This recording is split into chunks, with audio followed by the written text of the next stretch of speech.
It was Dr. Martin Luther King Jr. who said, "To be a Christian without prayer is no more possible than to be alive without breathing."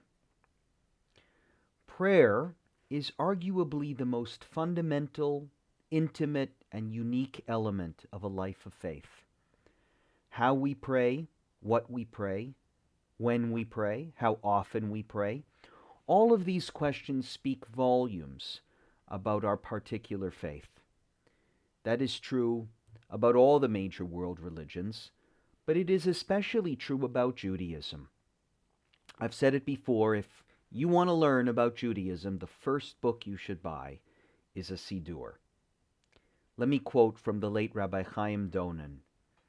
The Siddur is a vast repository of all the principles of Jewish faith, a record of both the great victories and tragic defeats Israel has known in its long history.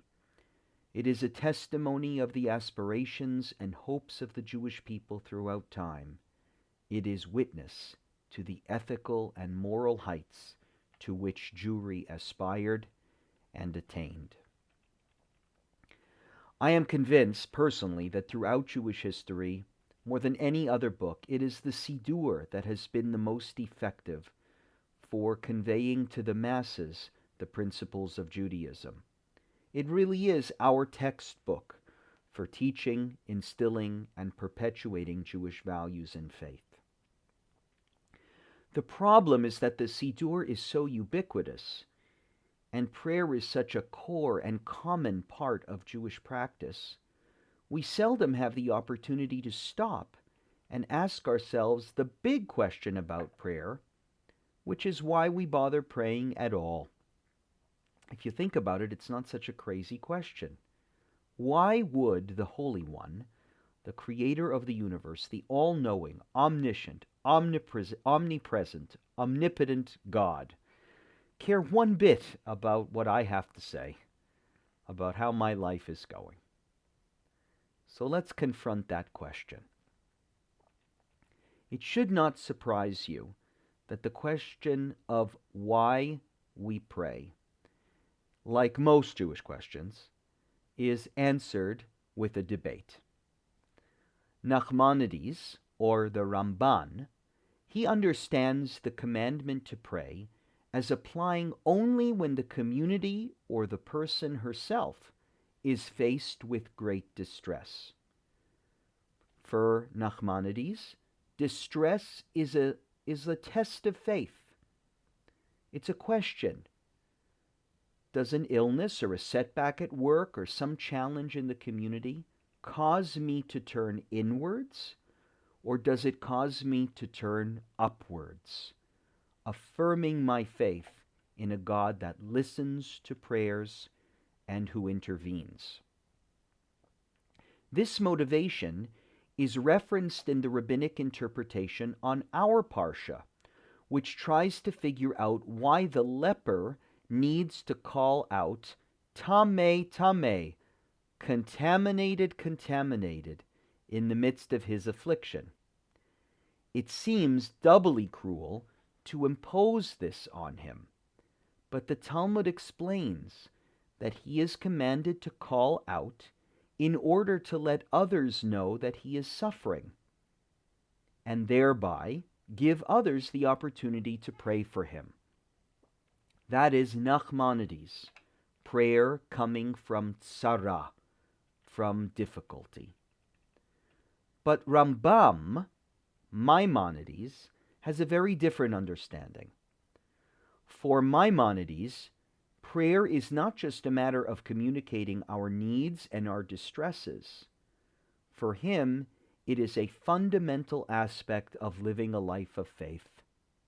It is how we fulfill the biblical commandment of Va'avadetem et Adonai Elohechem, you shall serve the Lord your God. For the Rambam, life has priorities, and when we take a break from the routines of life to show respect and honor to God through prayer, it's a way of showing that God is our priority. So who is right? Is prayer about distress, or is it about service? Well, the late Rabbi Joseph Dov Soloveitchik actually had a beautiful way of reconciling these two opinions.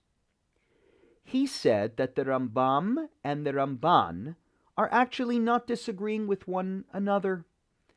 They both believe that meaningful prayer must come from tzara, must come from difficulty.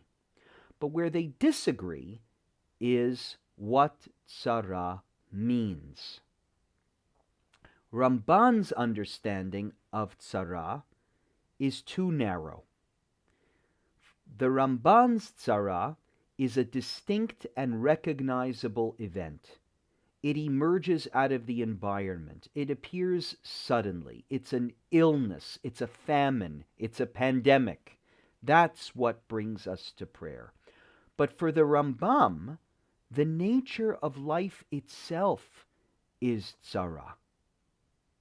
You don't have to have a specific event. Life is difficulty and burden and conflict. They're part of the nature of the world. Tzara exists at every moment, in every place. There is always injustice. There's always disequilibrium in the world. There's always illness, tension somewhere. And whenever a Jew prays, that is what she is supposed to tap into. To me, Soloveitchik's synthesis here is a profound statement about Jewish theology. At its root, the Torah is seeking to transform the world into a place of ethical and moral rectitude. It seeks to transform the world into a place where all people recognize the unity and magnificence of the divine in all of creation. It seeks to transform the nature of humanity so that we consider committing an act of violence against another human to be utterly impossible because we are all created in the image of God. Jewish theology aims for nothing less than, as the prophet said, the beating of swords into plowshares. These awesome goals rest on the shoulders of every Jew. Nobody's going to get them done unless we lead the way. The problem is that these goals are so awesome in scope, so radical in what they propose, we could easily become paralyzed into inaction. But it is at that precise moment that we are called to open up the Siddur, that we are called to tap into the tzara that exists in our lives and that exists existentially in the world. We focus our attention and do nothing less than aspire to greatness. At least for me, that is a satisfying answer to the question of why we pray. It is about finding the inspiration and the encouragement to play our small part in redeeming the world. I wish you all Shabbat Shalom.